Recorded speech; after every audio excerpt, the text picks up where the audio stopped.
औज़ुबिल्लाहिमिनश्शैतानिर्रजीम बिस्मिल्लाहिर्रहमानिर्रहीम। अस्सलाम वालेकुम, I am Junaid, a math instructor. उम्मीद है स्टूडेंट्स आप लोग सब खैरियत से होंगे। क्वेश्चन नंबर 1.3 के क्वेश्चन 5 अपलोडेड हैं।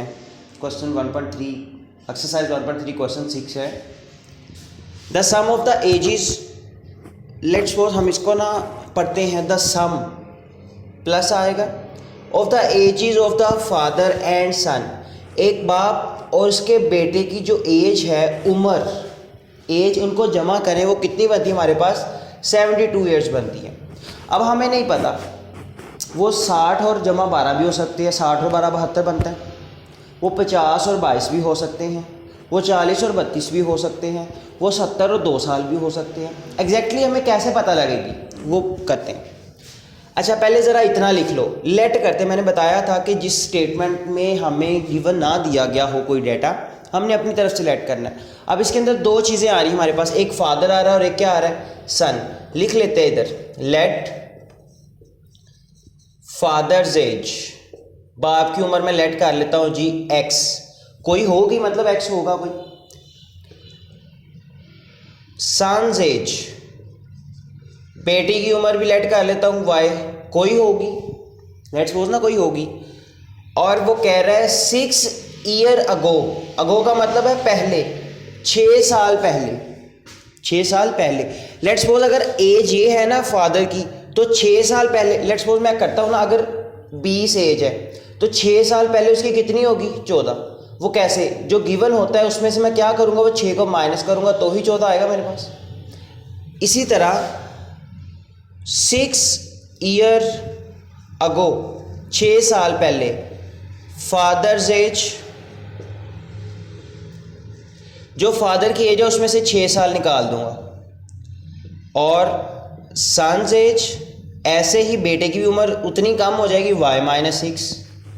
अब ये एग्जैक्टली एज है और ये 6 साल पहले की एज है, मतलब दोनों में से माइनस किया हमने।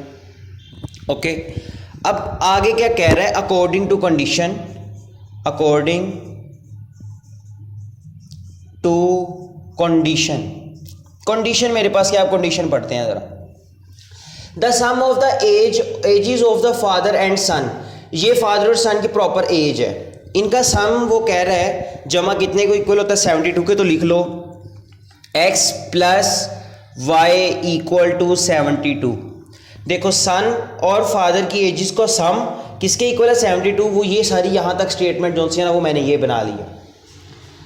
अच्छा, इसको मैं इक्वेशन 1 कह लेता हूँ, बल्कि इसमें से ना x की वैल्यू फाइंड करो। इसमें से x अगर मैं फाइंड करना चाहूँगा, y पॉजिटिव है, जरा क्या हो जाएगा? नेगेटिव। लिख लो 72 माइनस वाई, इसको मैं दे लेता हूँ इक्वेशन नंबर 1 दे लेता हूँ। आगे जरा आ जाओ। अब according to second condition, second condition उसकी क्या है? सेकंड कंडीशन है 6 ईयर अगो, 6 साल पहले। अब ये वाली एजेस यूज होंगी। द फादर एज वाज, जो फादर की एज है वो क्या है मेरे पास? y-6 वाज 2 टाइम्स, टाइम्स का मतलब होता है multiply, 2 into multiply age of son. Son की एज मेरे पास 6 साल पहले क्या थी? y-6, सॉरी ये मेरे पास आएगा x-6, ये फादर की एज है, और सन एज क्या? y-6, तो इधर y-6 आ जाएगा। अब जरा दोबारा पढ़ते स्टेटमेंट। 6 ईयर अगो, 6 साल पहले, ये भी एज है, ये भी एज पड़ी हुई है। The father age was, father age was, father age was, 6 साल पहले की बात है ये। 2 टाइम्स, 2 टाइम्स मतलब 2 गुना इसका। द एज ऑफ सन, किसका? ये सन की एज है, ये देखो सन की एज का 2 गुना है। अब इसको सोल्व करते हैं। x-6 इक्वल टू, 2 ने y के साथ में मल्टीप्लाई है, 2y-6 2 जार 12। अब देखो x की वैल्यू मेरे पास क्या पड़ी है? 72 minus Y. Put x equal to 72 minus Y, इसके अंदर पुट करता हूं। इसको अगर मैं इक्वेशन 2 का नाम दे लेता हूं, पुट इन इक्वेशन 2 में पुट करूंगा मैं। हर x की जगह 72 माइनस वाई, इसकी जगह 72 minus Y -6 equal to 2y-12। 72 में से 6 निकाले, मेरे पास क्या बचेगा 66y, 66 minus Y equal to 2y minus 12। अब फैमिलीज एक तरफ कर लो, y इधर है इधर आ जाएगा 2y, नेगेटिव का y इधर क्या हो जाएगा प्लस का y, माइनस का 12 इधर क्या हो जाएगा प्लस का 12। तो क्या मेरे पास आंसर आया इसका 78 equal to 3y equal y इधर रहेगा 3 इधर क्या हो जाएगा डिवाइड 78 ओवर 3। तो इसको डिवाइड करते हैं, 3 2 ज़ा 6, 3 9 ज़ा 18, 3 6 ज़ा 18 सॉरी 3 6 ज़ा y हमारे पास कितना आ गया 26। अब y किसकी एज थी हमारे पास सन्स की, सन एज मेरे पास कितनी आई 26, लिख लो सन्स एज कितनी आई मेरे पास 26। हमें कितनी चाहिए, उसने कहा what was age 6 year ago, 6 साल पहले उसकी कितनी आएगी। तो इधर लिख लो आप साथ 6 ईयर अगो सन्स एज। अब 26 है तो 6 साल पहले उसमें से 6 माइनस कर देंगे, 26 माइनस 6 तो कितनी एज आ जाएगी 20 ईयर्स। क्वेश्चन नंबर 7 हमारे पास, Mirha sells a toy for ₹1520। Mirha एक टॉय को सेल करती है 1520 में। What will be the selling price to get 15% profit. वो कह रही है मिरहा ना एक टॉय को 1520 में सेल करती है, उसको सेलिंग प्राइस उसकी क्या होगी। अब इधर भी वो कह रहा है वो सेल तो इतने में कर रही है, फिर वो पूछ रहा है कि सेलिंग प्राइस क्या होगी। सही है, मतलब एक क्वेश्चन में 2 दफ़ा सेलिंग आ गया। तो बेटा पहली बात कि यहाँ पे सेल नहीं आना, कई बुक्स में यहाँ पे सेल है तो यहाँ पे क्या आना है बॉट आना है लफ्ज़। मतलब वो इतने का टॉय खरीदती है तो आगे सेल करेगी। मैं एक चीज़ सेल करता हूँ तो फिर मैं कहूँगा क्या मैं सेल करता हूँ, मुझे उसका प्रॉफिट बताओ, मुझे इसकी कीमत का पता है। Mirha bought a toy, cost price उसकी कितनी हो जाएगी 1520, कि उसने इतने का खरीदा 1520 रुपीज़। अब ज़रा एक बात कि किसी भी नंबर का कोई परसेंट निकालना हो ना, किसी भी कोई नंबर का परसेंट, लेट सपोज मैं कह रहा हूँ कि मैंने 10% निकालना है ऑफ 50 का 10% कैसे होगा। कोई क्वेश्चन आता है 10% ऑफ 50 कैसे होगा। सिंपल इज डैट 10 वैसे का वैसे ही, डिवाइड की जगह नीचे 100, ऑफ की जगह मल्टीप्लाई 50 वैसे का वैसे, ये 0 इसके साथ ये 0 इसके साथ, तो क्या आंसर आया मेरे पास 5 आया। 50 का 10% कितना होता है 5 होता है। ऐसे भी इजी आप लोग निकाल सकते हो। अच्छा, Mirha sells a toy, Mirha bought a toy, इतने का टॉय खरीदती है। What will be the selling price, उसकी सेलिंग प्राइस कितनी होगी कि अगर वो 15% इसमें से प्रॉफिट रखे, इसका 15% प्रॉफिट रखे। हम पहले इसका 15% प्रॉफिट निकालेंगे, कितना होता है प्रॉफिट परसेंटेज कितनी है मेरे पास इसकी 15%। प्रॉफिट कितना आएगा, क्या करूंगा 15% ऑफ 1520, इसका 15% निकालूंगा ना। वो कह रहा है इसका 15% निकाल के उसका कितना प्रॉफिट होता है। कैसे, मैंने बताया था 15 वैसे ही, परसेंट की जगह नीचे 100, ऑफ की जगह मल्टीप्लाई 1520 वैसे का वैसे ही, ये 0 इसके साथ। कैलकुलेट करके मेरे पास आंसर आ रहा है जी 228 रुपीज़। वो इतना प्रॉफिट रखेगी इसमें से, मतलब अगर वो 15% प्रॉफिट रखती है ना इसमें से, तो वो कितने पैसे बनेंगे 228। लेकिन वो कह रहा है कि उसकी टोटल प्राइस क्या होगी,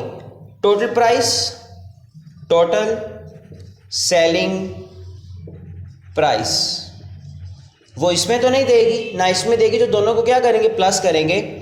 1520 प्लस 228, ये क्या आ रहा है हमारे पास 748 रुपीज़। ये उसकी बेटा प्राइस होगी जिसमें वो सेल करेगी अपना कोई टॉय जो कि उसने 1520 का खरीदा है, लिया है किसी शॉप से। 15% वो प्रॉफिट रखेगी और वो कितने में बेचेगी 1748 में। तो कितना परसेंट उसने प्रॉफिट लिया 15%। वो कितना बनता है 15%, 228। Got it. क्वेश्चन नंबर 8 है हमारे पास, same as it is. The annual income of Tayyab 20 rupees. ये उसकी साल की इनकम है टोटल। लिख लो इधर एनुअल इनकम, साल की इनकम उसकी कितनी है? 9,60,000, 9,60,000, while the accepted amount is 1,30,000। लिख लो एक्सेप्टेड अमाउंट। एक्सेप्टेड अमाउंट इसका क्या मतलब है? 1,30,000। एक्चुअली एक्सपेक्टेड अमाउंट का क्या मतलब है? एक है जो आपकी एनुअल इनकम है, उस पर टैक्स लगना ही लगना। एक ऐसी इनकम है जो कि जिस पर टैक्स नहीं लगेगा, उसको बेटा हम कहेंगे एक्सेप्टेड अमाउंट। ऐसी अमाउंट जो कि टैक्स फ्री हो, जिसके ऊपर टैक्स नहीं लगेगा। अब how much tax would he पे टू एट द रेट, अगर वो इतने रेट पे दे रहा है ना टैक्स, तो उसको उस पैसों से कितना टैक्स देना पड़ेगा? पहली बात कि हमारे पास ये एनुअल इनकम है, इतनी अमाउंट है जिस पे टैक्स नहीं है, तो क्या हम वो भी ऐड करेंगे? नहीं, वो हम क्या करेंगे, पहले उसको बी से निकाल लेंगे। कैसे? टैक्स अमाउंट, सॉरी इधर लिख लो रिमेनिंग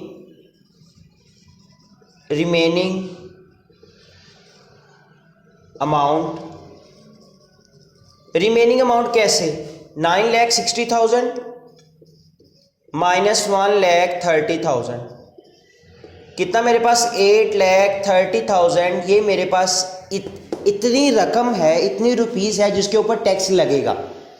इसके ऊपर टैक्स नहीं लगा, ये एक्सेप्टेड अमाउंट है, इसके ऊपर टैक्स लगेगा। अब मैंने इसका क्या निकालना है? टैक्स निकालना है। कितने रेट पे निकालना है? इतने रेट पे निकालना है, 0.75% पे। Got it student? समझ आइए, 0.75% पे मैंने टैक्स इसका निकालना है। तो लिख लो इधर ऐसे, टैक्स अमाउंट, टैक्स की कीमत कितनी बनेगी? क्या करना है? इसका परसेंट निकालना है, 0.75%। किसका निकालना है? ऑफ 8,30,000 रुपीज़ का। कैसे? मैंने बताया 0.75, ऐसे परसेंट को ख़त्म करके नीचे क्या लगाएंगे? 100, ऑफ की जगह मल्टीप्लाई 8,30,000। ये 2 ज़ीरो इन 2 ज़ीरो के साथ कटेंगे। आप जब इनको मल्टीप्लाई करोगे तो आपकी आएगी 6,225 रुपीज़। ये आपकी बेटा टैक्स अमाउंट आएगी। इतनी अमाउंट आप दोगे टैक्स साल में जब आप इतने पैसे कमाओगे। पहले उसने बताया 9,60,000 उसकी टोटल इनकम है। एक्सेप्टेड अमाउंट जिसके ऊपर टैक्स नहीं लगना वो हमने पहले माइनस कर दी। पीछे जो बचा हमारे पास आंसर, हमने उसका 75% निकाल लिया, मतलब उतना हमारा क्या है? Tax amount. क्वेश्चन नंबर 8 है find the compound markup. Let's suppose what is the compound markup? क्या होता है कि लेट्स सपोज मैंने अगर कोई चीज़ खरीदी है, मैंने उसकी इंस्टॉलमेंट्स करवानी है। ये एक्चुअली अमाउंट कितने की थी मेरे पास? 3,75,000 की। मैंने उसकी इंस्टॉलमेंट्स करवानी है, कितने की है? पर ईयर्स की इंस्टॉलमेंट पे आपको 14% उसका मज़ीद देना पड़ेगा।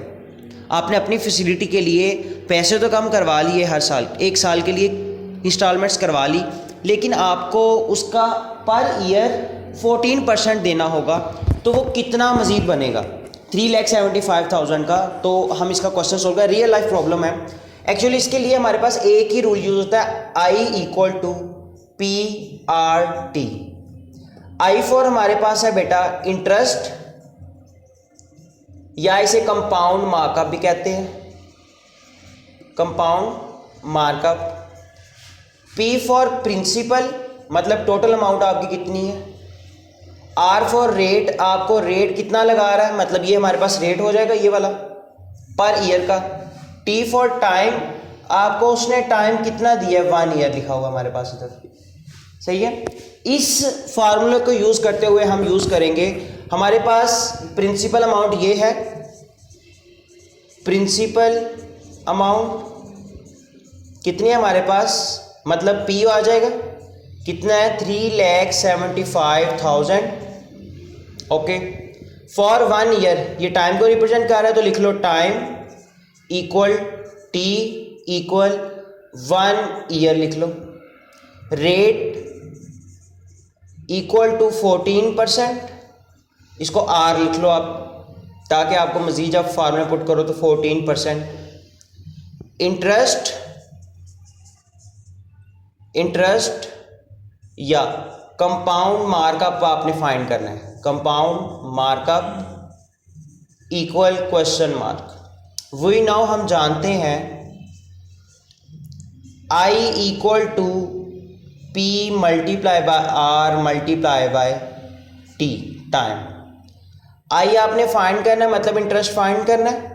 प्रिंसिपल आपके पास कितना है 3,75,000। रेट आपके पास कितना है 14%।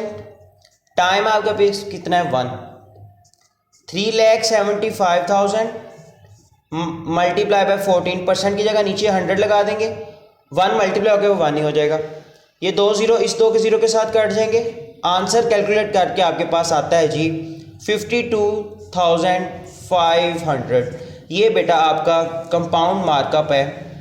आपने लेट्स सपोज इसकी इंस्टॉलमेंट्स करवाते हो आप लोग, इंटरेस्ट कितना आपको मज़ीद देना पड़ेगा। एक साल में 14% इसका कितना बनता है, वो हमारे पास 52,500 बनता है।